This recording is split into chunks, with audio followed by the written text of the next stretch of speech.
Eh bien, bonjour tout le monde. Je me présente, Michael Sinatra. Je suis le directeur du Centre de recherche interuniversitaire sur les humanités numériques à l'Université de Montréal. Et c'est avec grand plaisir que je vous accueille aujourd'hui pour notre première conférence dans le cycle de conférences humanités numériques MIDI que nous organisons cette année avec l'EPSI, l'École de biotechnologie et des sciences de l'information de l'Université de Montréal.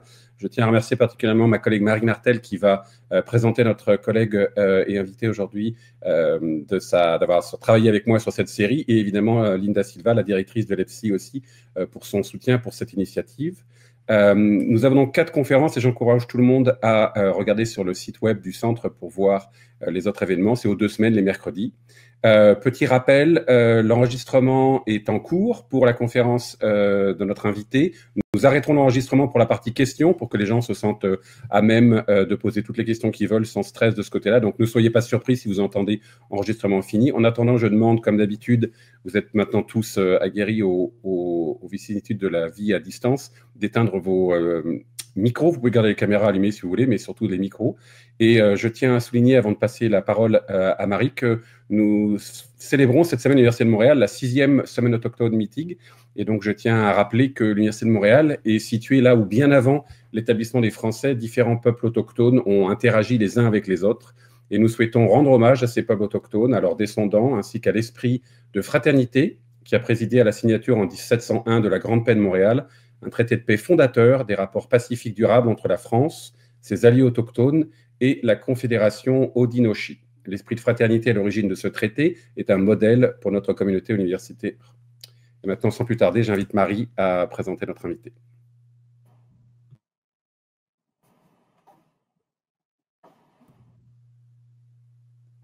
Avec ton micro, oui.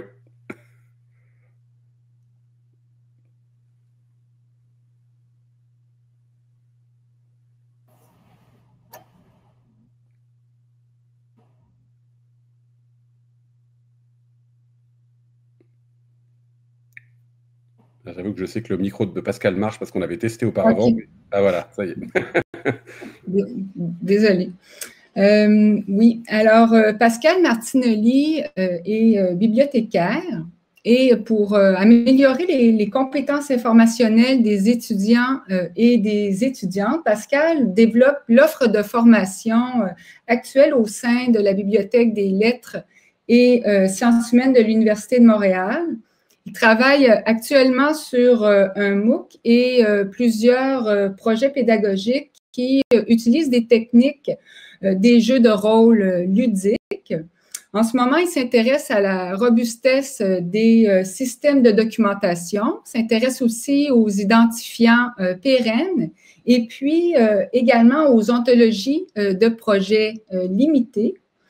Il s'intéresse aussi aux pratiques de citation et à la transmission culturelle dans les jeux. C'est un wikipédien, wikimédien, wikidatatien aguerri.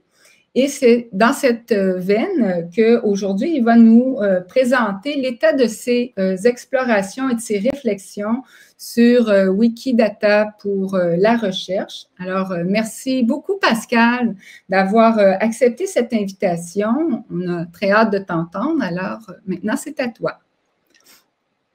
Alors, merci pour votre invitation. Ça me fait très plaisir de venir partager ma passion, enfin, une de mes passions qui est Wikidata. Alors, je partage avec vous mon écran comme ceci. Je vais sur ma présentation.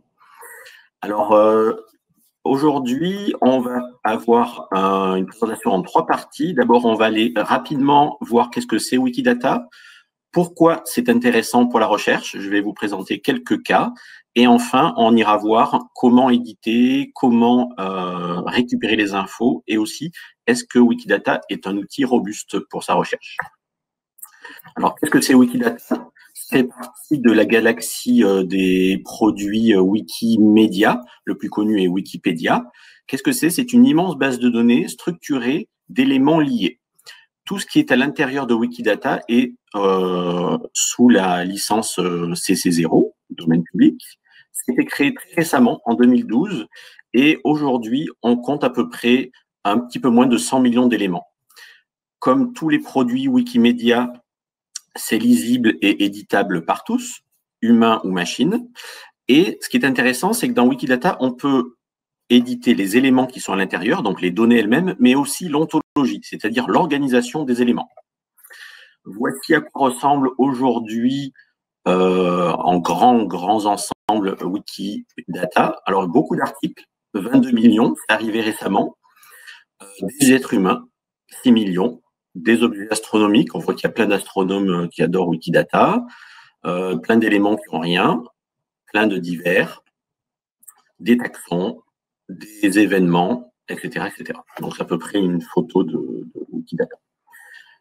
Moi, ce que je trouve, c'est qu'on a mal nommé Wikidata. Je trouve qu'on aurait dû l'appeler Wikimetadata. Pourquoi? Parce qu'en fait, les données qui sont à l'intérieur, ce sont surtout en fait des métadonnées. À l'intérieur de Wikidata, nous avons des objets uniques et ils sont tous centralisés dans cet outil-là. Au début, ça servait de coordination de métadonnées dans tous les autres projets Wikimedia. Wikipédia, Wikicommons, Wikiquote, Wikibook, donc tout ça, tous ces projets étaient liés ensemble grâce à une base de données qui était au début DBpedia et qui est devenue Wikidata.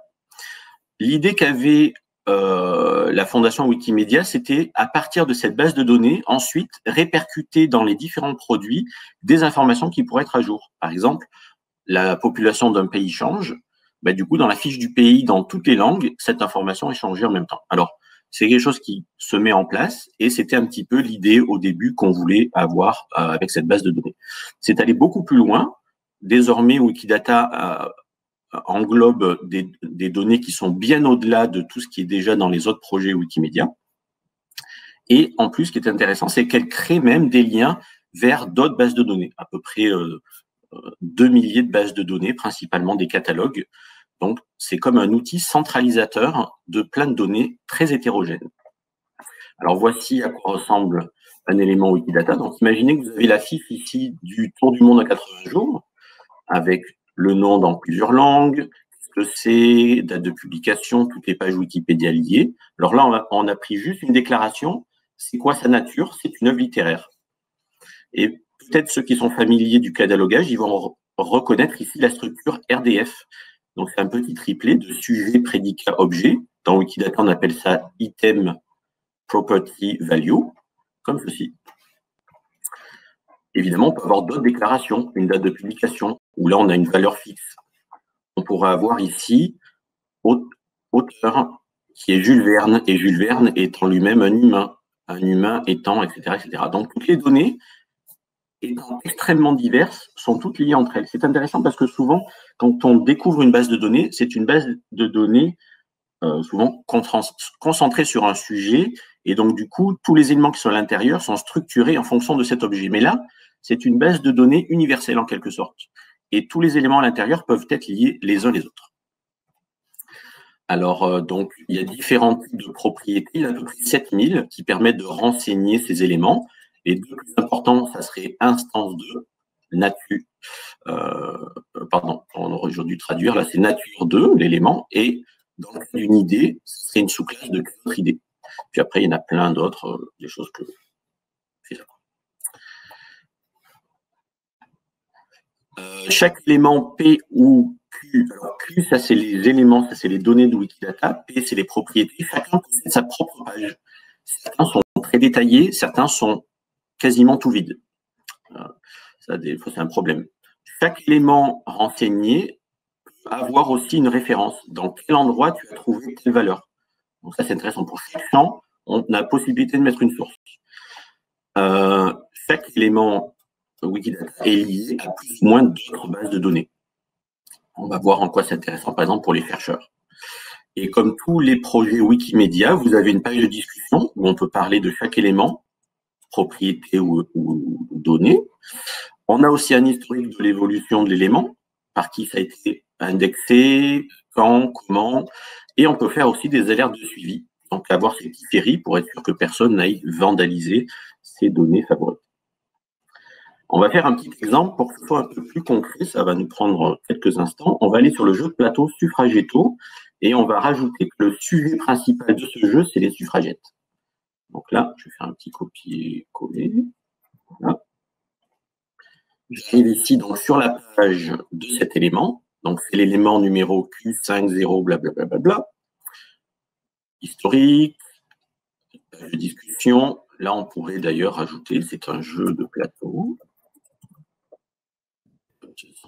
Mais plus intéressant, on va rajouter une déclaration. Donc là, je vais tout en bas, ajouter une déclaration. Sujet principal, les suffragettes. Et vous voyez que les suffragettes, si je clique dessus maintenant, eh bien, c'est un élément Wikidata plus ou moins bien renseigné. On pourrait encore l'améliorer, celui-ci. Alors, on peut rajouter d'autres déclarations que je ne vais pas faire ici. On aurait pu rajouter le nombre de joueurs minimum, maximum, dans quelle collection c'est trouvé. Ce qu'on va faire, c'est qu'on va aller maintenant jouer avec l'ontologie. Alors là, vous êtes d'accord, j'ai changé un élément, j'ai rajouté, enrichi une donnée. Mais là, ce que je vais faire, c'est que je vais aller sur l'élément suffragette et je vais jouer avec l'ontologie parce que je trouve que c'est une sous-classe de femmes, d'accord, c'est une sous-classe de suffragistes, ok, mais je pense que ça serait intéressant d'avoir aussi que c'est une sous-classe de political activistes. Alors, j'aurais pu le taper aussi en français, mais souvent en anglais, c'est mieux renseigné. Alors, est-ce que si j'avais tapé activiste politique, voilà, militant politique, voilà, on aurait pu taper ça. Alors là, vous voyez, là, ce que j'ai fait, c'est que j'ai modifié l'ontologie de Wikidata. C'est-à-dire que désormais, si des gens font des recherches sur les activistes politiques et tout ce qui est en sous-classe, eh bien, ils pourront peut-être récupérer des éléments qui concernent les suffragettes. Donc là, j'ai enrichi non seulement les données, mais aussi la structure.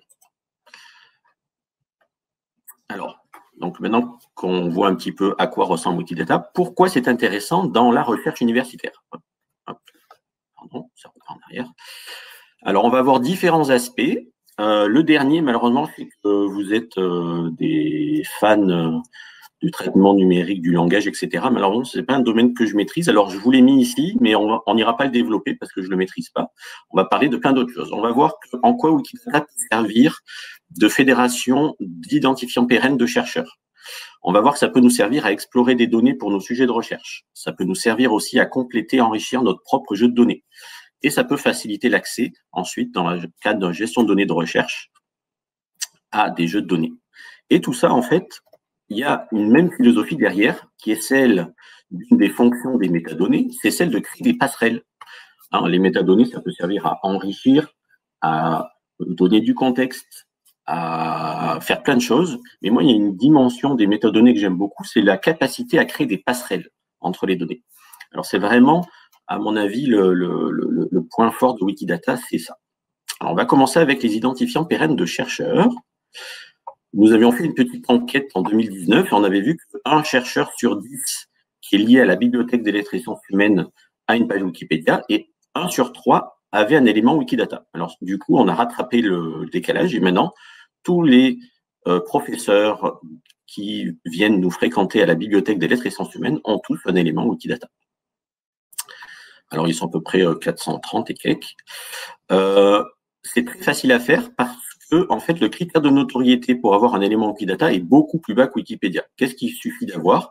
Eh bien, il faut avoir au moins un article révisé par les pairs ou avoir été l'auteur d'une monographie. Alors, donc là, par exemple, ici, on a Madame Develuy, ici, comme ceci. Ce qui est très intéressant, c'est qu'une fois qu'on a une fiche de chercheur avec un identifiant unique, on peut l'aligner avec plein d'identifiants de chercheurs. Orchid, Google Scholar, sa page personnelle, Twitter.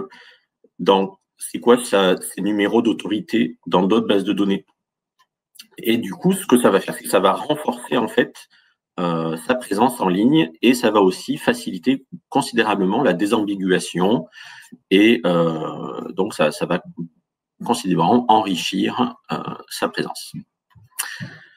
Le comité Sciences Ouvertes, en 2019, c'est un organisme français, avait émis le souhait que tous les chercheurs français qui ont existé, donc Marie Curie, bon, elle a déjà son identifiant, mais tous les chercheurs qui ont existé et qui sont encore vivants, et tous leur identifiant Wikidata aligné avec tous leurs autres identifiants. Alors, c'est un souhait que eux ont fait et que nous, à la Bibliothèque des lettres et sciences humaines, on a fait pour nos chercheurs chéris. Et parce qu'en fait, ils ont reconnu que Wikidata était devenu de facto le point de convergence des identifiants ouverts. Et en fait, il est pour les chercheurs, mais il est aussi un point de convergence pour plein d'identifiants ouverts. Ça peut être des articles scientifiques, des institutions, des documents, etc., etc. Alors là, on va faire une petite édition de chercheurs. Donc là, j'ai la fiche de Marie, ici. On a quelques informations comme ceci. Elle a déjà son identifiant Wikidata et on va aller rajouter son ORCID. ORCID, comme ceci. Et là, je copie, colle. Voilà. Donc désormais, si jamais on doutait que là, est-ce que c'est bien la personne qui est chercheuse à l'EPSI, à l'Université de Montréal, ben, désormais, comme l'information est ici, eh bien, ça confirme que c'est bien la bonne personne dont on parle. Alors, pourquoi aligner ces identifiants pérennes dans le cas des chercheurs? Alors, on pourrait dire, mais du coup, c'est bien, ça va améliorer la présence de nos chercheurs quand on tape leur nom dans Google. Alors, j'ai fait une petite expérience randomisée avec des chercheurs et en fait, j'ai trouvé qu'il n'y avait pas trop d'effet. Et à mon avis, principalement parce que le fait d'avoir juste une page sur l'Université de Montréal, c'est un poids déjà considérable à l'intérieur de Google. Donc, l'effet Wikidata est très mineur. Ça aide par contre bien à la désambiguation, dans le cas où on a des chercheurs dont on a des identifiants, mais on n'est pas sûr, etc. Donc ça, c'est un très bon outil pour ça. Ça permet d'enrichir les données liées. Ça nous permet de faire des petits rapports statistiques simples. Je vais vous montrer des exemples tout à l'heure. On pourrait aussi commencer à faire de la bibliométrie avec des éléments composites. En général, quand on fait de la bibliométrie ou de la scientométrie, on a juste une dimension, par exemple, le nombre de publications, le nombre de citations. Mais là, on pourrait rajouter facilement avec Wikidata plein de dimensions. Par exemple, tous les chercheurs qui sont nés en dehors du Canada et qui auraient déposé des brevets quand ils étaient chercheurs à l'UDM et par rapport à quand ils étaient dans une autre université. Donc, du coup, ça nous permet d'aller chercher en dehors des bases de données classiques des informations supplémentaires pour faire des recherches dans d'autres dimensions. Ça nous permet aussi d'avoir un travail préparatoire dans le cas où on va avoir des plateformes ouvertes. Par exemple, de plus en plus, vous avez peut-être remarqué que on a des outils des citation index basés sur des citations ouvertes. Eh bien, ensuite, le fait d'avoir des identifiants uniques de chercheurs, ça va permettre de faire en sorte que ces outils-là vont pouvoir répondre mieux et plus fidèlement et calculer le plus exactement possible quelles sont les publications de qui et qui. Alors, donc ça, à mon avis, les deux derniers points sont très intéressants. Voici quelques exemples de statistiques. Donc là, j'ai lancé une petite requête sur Wikidata. Ça nous permet d'avoir qui a des identifiants ORCID dans les chercheurs liés à la BLSH. Combien d'hommes, de femmes. Ici, on peut comparer les départements. Alors, on pourrait faire le plus gros ici. Donc là, on voyait que l'EPSI est en moyenne en nombre d'ORCID par rapport à d'autres départements. Le site web Scholia va automatiquement aller lancer des requêtes dans Wikidata et faire des profils. C'est une génération automatique de contenu à partir de données de Wikidata. Sur Wikidata, vous voyez, c'est que des données agrégées, mais là, du coup, ça permet de tout rassembler dans des graphiques. Donc là, j'ai comparé l'Université McGill et l'Université de Montréal. C'est normal parce que là, il n'y a pas eu de données très récentes versées. Donc, on pourrait faire ça avec des chercheurs, des organisations, des revues, des maisons d'édition, des papiers, même des conférences, par exemple. Vous pourrez avoir une carte de toute la conférence avec tous les chercheurs, qui citait qui, etc. Là, par exemple, un chercheur avec ses publications, son réseau de collaboration, ses sujets de recherche, et tout ça, c'est généré automatiquement en quelques instants. Évidemment, tout ça dépend de la qualité des données dans Wikidata. Pour les bibliothécaires parmi vous, le catalogue OCLC, sur lequel désormais les bibliothèques du Québec fonctionnent, eh bien, a une zone 24 dans laquelle on peut insérer l'identifiant Wikidata. Alors, c'est extrêmement pratique parce que du coup, ça nous permet d'aller ensuite enrichir les listes d'autorités pour les auteurs, par exemple. ou les entités qui sont des autorités. Alors, ça, c'est un travail collaboratif qu'on partage aussi avec la BAC et la BNQ. Pour l'instant, il y a la zone qui existe, on peut rentrer l'information, mais elle n'est pas exploitée par le logiciel de l'OCC. Ils nous ont dit, ah, mais on vous promet un jour, on va arriver à en faire quelque chose, parce que l'idée, ça serait qu'une fois qu'on met la donnée ici, on puisse récupérer automatiquement des informations, et du coup, ça pourrait faciliter la saisie, par exemple. Mais pour l'instant, il y a juste la case, mais c'est pas exploitable directement. Alors, donc, il y a plein d'articles qui ont commencé à identifier Wikidata comme vraiment le fédérateur mondial de toutes sortes d'identifiants. Alors, donc c'est très intéressant. Il y a à peu près 2000 bases de données.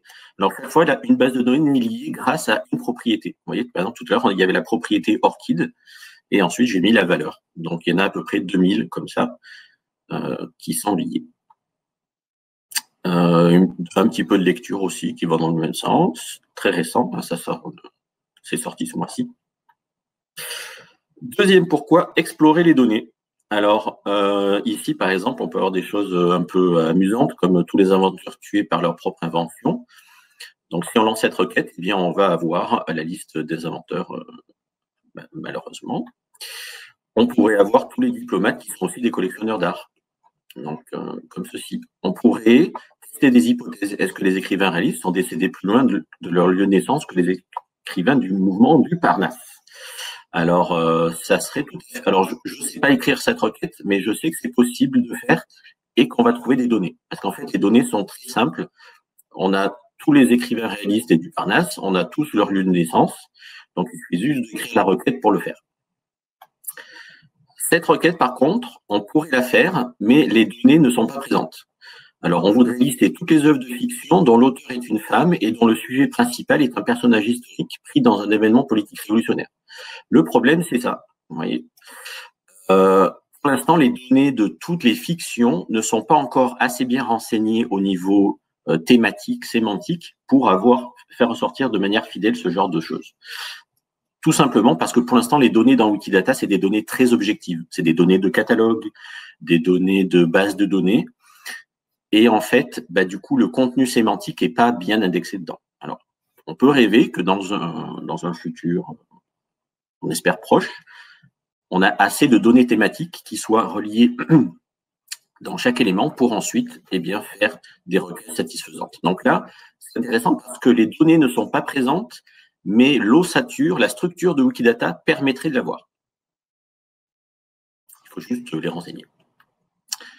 On pourrait aussi comparer des méthodes. Donc là, on a eu des chercheurs qui ont fait une corrélation entre les procès de sorcières et les conflits entre catholiques et protestants à l'époque moderne. Et on a des chercheurs ici qui ont saisi tous les procès de sorcières qui ont eu lieu en Écosse. Donc là, on pourrait vérifier l'hypothèse de cette recherche ici en vérifiant est-ce que c'était corrélé avec des conflits protestants catholiques au même moment et au même endroit. Alors, donc ça c'est intéressant. Tout ça parce que Wikidata permet de rassembler des données vraiment très, très, très hétérogènes. Donc là, on a des données historiques, des données politiques, des données de sorcellerie. Donc là, en fait, on avait un élément Wikidata par sorcière, son origine sociale, son genre, les raisons, la manière de l'exécution, etc., etc. Alors, il y a des limites à cette exploration. Évidemment, ça va se limiter par votre capacité à coder des requêtes SparkQL. C'est le langage qui permet d'interroger Wikidata. Donc, moi, j'arrive à faire des petites requêtes simples, mais dès que ça devient un peu compliqué, là, je suis tout perdu. On peut demander à des informaticiens qui en font ça toute leur journée. Et puis, il y a même des volontaires qui font ça sur Wikidata. Ou on peut s'appuyer sur des requêtes préfabriquées de Scholia dans le cas où on voudra avoir des profils. Ça va dépendre aussi, est-ce qu'il y a des déclarations pertinentes? Est-ce qu'il y a des propriétés qui permettent de renseigner la donnée que je veux? Alors, chaque jour, on rajoute des propriétés dans Wikidata, mais il y a peut-être des propriétés qui n'existent pas. Donc, par exemple, on va voir tout à l'heure, moi, j'avais un projet de recherche où je voulais faire ressortir les épigraphes. Il n'y a pas de propriété qui recense les épigraphes. Donc, j'ai été obligé de le faire en dehors. On peut demander la création de propriétés. Par exemple, j'ai demandé la création d'un lien vers une base de données de jeu, et ça a été fait. Ça va dépendre aussi de la quantité et la qualité des données dans Wikidata. Donc, ça peut être déjà présent. Si ça ne l'est pas, ben, il va falloir que vous les ajoutiez vous-même. Wikidata peut servir à compléter ou enrichir votre propre jeu de données. Alors, imaginez que vous avez vos données, donc imaginez un gros tableau et qu'à un moment donné, vous avez une colonne pour mettre une variable qui est un élément Wikidata. Eh bien, vous pourriez demander, Wikidata, je t'interroge et à partir de cet élément, va me récupérer plein d'autres variables qui sont liées parce que je n'ai pas envie de les rentrer dans mon tableau. On pourrait même, comme Wikidata est lié à plein d'autres bases de données avec des identifiants pérennes, aller utiliser des API pour aller interroger des bases de données tierces et récupérer encore d'autres données. Alors ça, je ne l'ai pas encore fait. Alors ça, je l'ai fait, mais ça, je ne l'ai pas encore fait. Alors c'est théoriquement possible, mais je ne l'ai pas testé pour vous. Donc, c'est ça. Mais ça serait possible. Donc du coup, ça vous fait gagner un temps considérable. Un petit exemple. Donc j'ai fait un sujet bac à sable, les pratiques de citation dans les jeux de rôle sur table. Il y avait déjà à peu près 1 millier d'éléments qui existaient dans Wikidata que j'ai enrichi. Vous voyez, il y avait des trous, donc je les ai enrichis. J'ai rajouté des éléments supplémentaires, à peu près 200, pour avoir mon jeu de données final. Mais ça ne suffisait pas parce qu'il y avait des variables qui n'existaient pas dans Wikidata. Alors, qu'est-ce que j'ai fait? Eh bien, j'ai combiné ça avec un tableau local dont j'avais dans la première colonne l'élément Wikidata et ensuite, j'ai rajouté mes propres variables. Et quand je fais une fusion des données, eh bien, j'ai un tableau avec la totalité. Donc, ça serait une manière d'accélérer sa recherche. Donc, on peut avoir des données qui sont absolument pas dans Wikidata et du coup, les joindre avec des données qui sont dans Wikidata. On pourrait avoir aussi des choses qui complètent Wikidata. Par exemple, ici, Publisher, des fois, on n'a pas de données parce qu'en fait, il n'y a personne qui crée l'élément du Publisher. Ben, vous pourriez vous-même le compléter avec votre propre tableau d'autorité. Et aussi, des fois, il existe une propriété, mais elle n'est pas satisfaisante, dans le sens où elle n'est pas assez complète pour vous. Donc là, vous pourriez aussi vous en servir pour compléter une propriété qui existe déjà. Tout ça, c'est très pratique. Et à mon avis, ça peut être un outil majeur pour les chercheurs en sciences humaines, parce que je viens moi-même des sciences humaines, et donc j'ai pas trop un profil d'informaticien. Vous voyez, je suis plutôt un informaticien du dimanche ou de cuisine.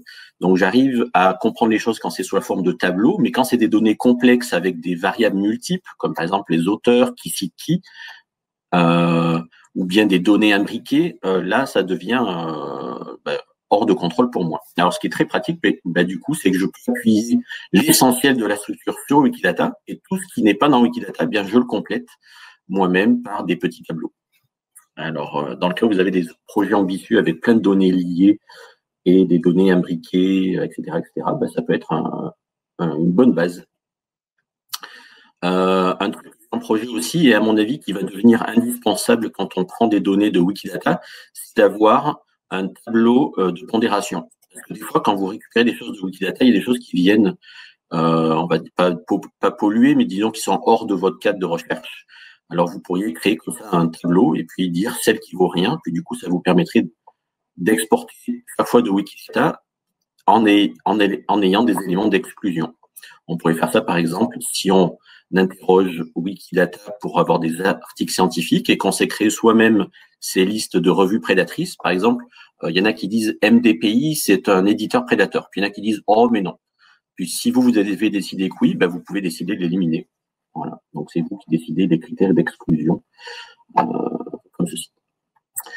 Alors, après, ça permet de faire des beaux graphiques. Hein. Tout ça, c'est directement issu de Wikidata. C'est très beau, c'est très joli.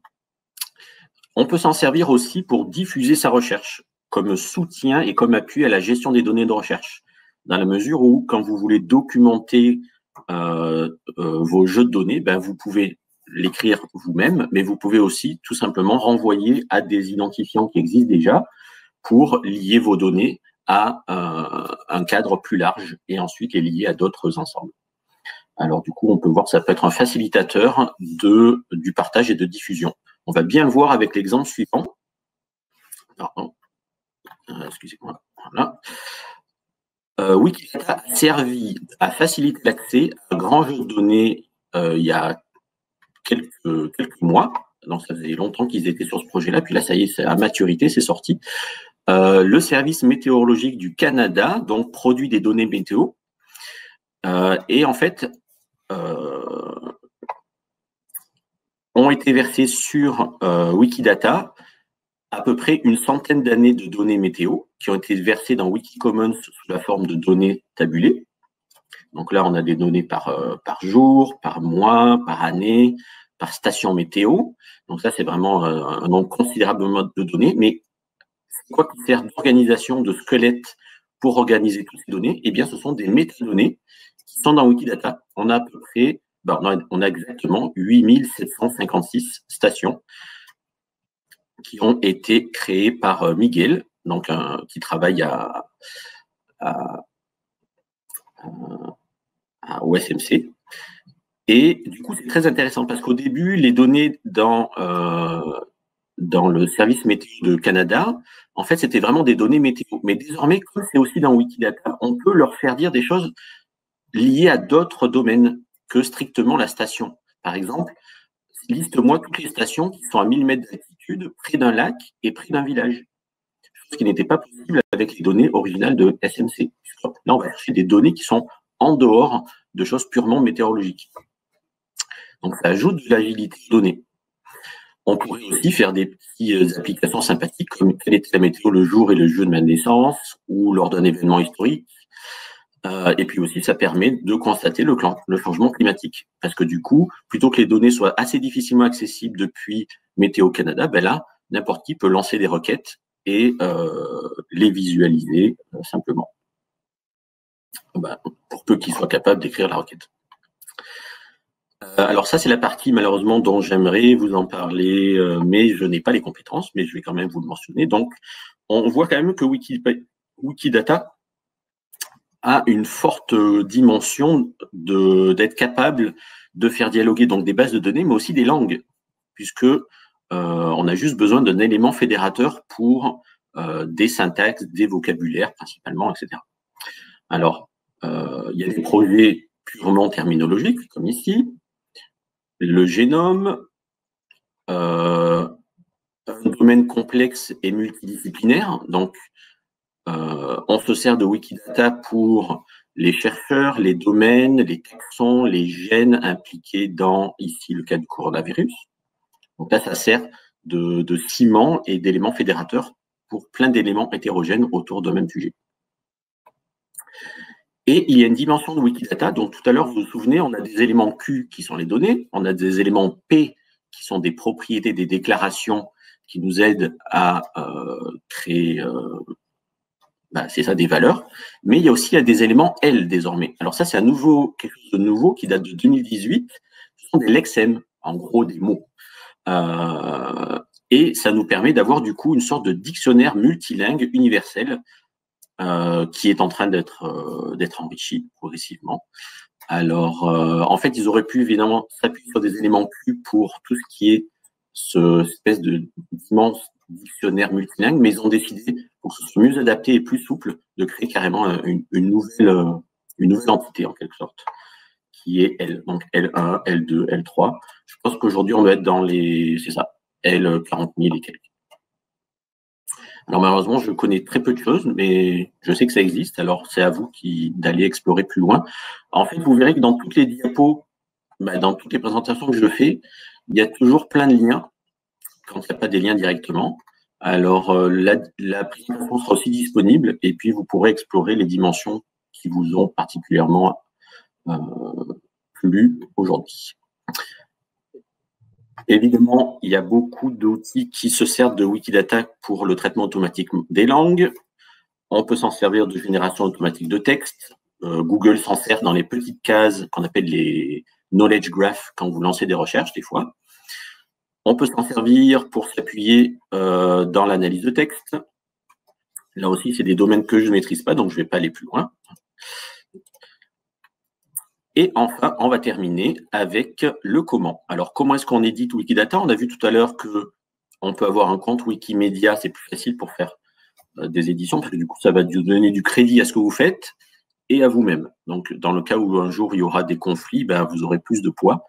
Donc, c'est toujours bien d'avoir un compte. On peut faire des éditions à la main, comme on l'a vu, mais on peut le faire aussi en lot. On peut prendre des données de base de données, puis les verser avec Quick Statement ou Open Refine. Dans le cas de chercheur, on pourrait aller dans Author des Ambiguator, vous rentrez votre nom de chercheur, et ensuite, vous allez automatiquement indexer toutes les publications auxquelles vous êtes l'auteur et qui sont déjà dans Wikidata. Comment c'est réutilisé? Alors, on pourrait soi-même avec des portails ou des requêtes interroger Wikidata. On peut faire ça avec des logiciels, donc avec RStudio ou Python, on interroge et on récupère des tableaux entiers. Wikipédia s'appuie déjà sur Wikidata déjà pour des tableaux, pour des boîtes d'informations. Le Knowledge Graph de Google le fait aussi. Et Wolfram aussi complète maintenant une partie de ses recherches d'informations avec Wikidata. Donc, on peut le faire humain ou machine. Est-ce que c'est robuste? Alors, la robustesse est un sujet que j'ai à cœur. Vous connaissez déjà les principes FAIR pour avoir une science robuste, reproductible. Alors, il y en a un qui me plaît particulièrement, c'est la robustesse.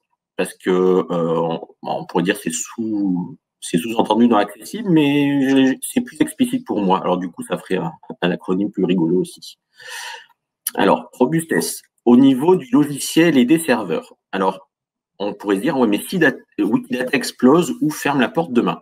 Alors, il est toujours possible, et ça, une fois par semaine, de télécharger l'intégralité de Wikidata sur son serveur. Alors, donc, ça rajoute du crédit à la solidité de la base. Wikibase, qui est le nom du logiciel, est un logiciel libre que tout le monde peut installer et télécharger. Il peut y avoir un problème de temps de chargement. Si vous faites des requêtes très grosses en termes de volume de données ou très complexes en termes de temps de calcul, bah, du coup, si ça dépasse 1 minute, la requête est annulée. Alors, il y a d'autres manières, des fois, pour interroger directement Wikibase, mais le commun des mortels, il faut qu'il fasse quand même des requêtes qui durent moins d'1 minute. Pour la montée en charge et la croissance de Wikidata, on a aujourd'hui 100 millions et je trouve que ça n'a pas ralenti, en tout cas de mon expérience personnelle. D'après ce que j'ai compris, c'est que c'est pas tellement le fait de créer des nouveaux éléments qui alourdirait l'outil, mais c'est le fait de créer beaucoup de liens entre les éléments. Ça pourrait être plus potentiellement lourd que la création de nouvelles choses. Aussi, le fait de créer des requêtes lourdes, très nichées, avec plein de contraintes, ben pour l'instant, on le voit pas trop parce que les données sont quand même, on a vu, très objectives, mais dès le moment où on rentrera peut-être avec des données extrêmement liées, ben là, c'est possible que les requêtes on n'arrive pas à les exécuter. Donc, ça peut être un risque. Maintenant, la robustesse au niveau des données elles-mêmes et de l'ontologie. Alors, on a vu quand même que c'est très tissé serré dans Wikidata. Quand on crée des choses dans des propriétés, souvent la propriété va créer des contraintes. C'est-à-dire, on ne peut pas mettre n'importe quoi derrière auteur. Par exemple, il faut mettre au moins un humain. Si on met auteur et puis on met camion, ben là, il va dire attention, alerte, ça ne marche pas. Donc, quand on rajoute des données, ici, il y a des règles qui viennent contraindre fortement le contenu. Aussi, comme les données souvent sont des sous-classes d'autres données, il y a comme une cascade de contraintes. C'est-à-dire que si quelqu'un va toucher à quelque chose qui est plus générique, ben, tous les gens qui vont utiliser cette contrainte vont tout de suite le voir. Donc, ça va créer une alerte. Et du coup, ça va… normalement, il y a des processus qui permettent des petits robots qui vont corriger la faute. Un des problèmes de Wikidata, c'est que c'est très vaste et très inégal. Donc, il y a des propriétés, des éléments Wikidata très complets, puis il y en a qui sont absolument pas renseignés du tout. Certains disaient qu'il y avait un biais européen, parce qu'en fait, ça a été conçu pas mal par les Allemands au début, avec DBpedia, et puis les Européens ont embarqué beaucoup en premier. Il y a moins de vandalisme que sur Wikipédia, parce que je pense que c'est peut-être plus coûteux pour les vandales, parce que c'est très simple de repérer une erreur et un vandalisme et de l'annuler. Alors, si vous voulez avoir un suivi du vandalisme, il y a un dashboard pour ça, le lien est par là. Donc, c'est très rapidement traité. J'ai demandé à Miguel, celui qui a mis les 8700 stations de Météo Canada, s'il avait eu depuis 2 ans du vandalisme sur ces stations, il m'a dit que non. Et moi, en fait, sur mes jeux, une fois, quelqu'un a changé l'élément jeu, et ça s'est vu dans toutes les répercussions, et ça a été corrigé dans la demi-journée. Donc, c'est mon expérience personnelle. La gouvernance de Wikimedia, alors évidemment, on a toujours le problème du financement de Wikimedia, à modérer cependant, parce que je ne sais pas si vous avez vu la nouvelle hier, mais Wikimedia va créer une compagnie qui s'appelle Wikimedia Enterprise pour facturer ses services aux grands GAFAM. Alors du coup, ça va faire un afflux de monnaie conséquent. Alors je pense que ça va stabiliser peut-être son modèle économique, mais ça va aussi changer la culture de Wikimedia. Alors on ne sait pas trop où ça va aller, c'est un petit point d'interrogation. Ce qu'on sait pour l'instant, c'est que la génération actuelle des personnes qui sont sur le comité de Wikimedia Canada, c'est quasiment tous des bibliothécaires et que des fois je connais tous par le petit nom. Alors c'est quand même tous des gens très sérieux et avec des belles valeurs, donc pour ça, au moins pour ça c'est sécure. Dans le cas de personnes, il pourrait y avoir un risque de diffamation ou de vie privée. Il est relativement faible pour l'instant, peut-être parce que les gens ne connaissent pas trop bien Wikidata, mais évidemment, on peut rajouter des propriétés qui peuvent être gênantes quand vous avez un identifiant de chercheur Wikidata. Alors, ce que vous pouvez faire, c'est écrire tout de suite à l'oversight, donc il y a le lien ici, et normalement, très rapidement, ils vont cacher les propriétés qui posent problème, non seulement les propriétés actives, mais aussi dans l'historique. Parce que vous savez que dans les produits Wikimedia, tout n'est jamais supprimé, tout est toujours présent, mais on peut en masquer certains pour des raisons de diffamation ou de vie privée. Alors, j'ai essayé de savoir si c'était un phénomène majeur, mais ça, apparemment, c'est très mineur. Il semblerait qu'il y ait une demande de masquage une fois par mois pour le monde entier. Alors, c'est quand même assez mineur pour l'instant. Ce que vous pourriez faire, c'est que quand vous avez votre élément Wikidata de chercheur, vous vous abonnez à votre propre profil pour savoir c'est qui va renseigner les données avec la petite étoile ici. Le taux d'erreur dans Wikidata est quand même assez faible. Les seules erreurs que j'ai, moi, relevées, c'était des erreurs de nature. C'est-à-dire, par exemple, un jeu qui était un jeu était classé comme œuvre littéraire. Donc ça, c'était beaucoup trop générique. Ou bien c'était erroné, c'est-à-dire que c'était classé comme jeu vidéo alors que c'était un jeu de plateau. Donc, les erreurs que j'ai rencontrées jusqu'à présent, c'est des erreurs de nature. C'est ça. Robustesse sociale de Wikidata. Donc, si jamais vous voulez faire l'importation en masse, par exemple, vous avez 1 million d'objets que vous voulez verser en données dans Wikidata, il faudrait peut-être d'abord interagir un petit peu avec la communauté wikidatienne pour savoir comment ça va être accepté. Il y a peut-être un phénomène d'oligarchie biaisée par l'aspect technique et à l'ancienneté de Wikidata. C'est aussi valable pour Wikipédia, dans la mesure où c'est des fois un peu cryptique, un peu complexe. Donc, quand on arrive et qu'on est tout nouveau, c'est un peu apeurant. Cependant, moi, j'ai découvert grâce à Simon Villeneuve Wikidata en 2019 et j'ai assez compris comment ça marchait et j'ai compris un peu les personnes clés. Donc, ça se travaille par du réseautage. Il peut y avoir peut-être un problème de renouvellement générationnel dans quelques années si les produits Wikidata n'arrivent pas à intégrer une certaine diversité, par exemple plus de femmes ou plus de personnes du Sud pour avoir des données plus robustes et plus de diversité. Et on pourrait se demander aussi, avec le changement de modèle économique de Wikimedia avec Wikimedia Entreprise, si ça ne va pas avoir un impact sur les valeurs et l'engagement des personnes qui contribuent à Wikidata jusqu'à présent.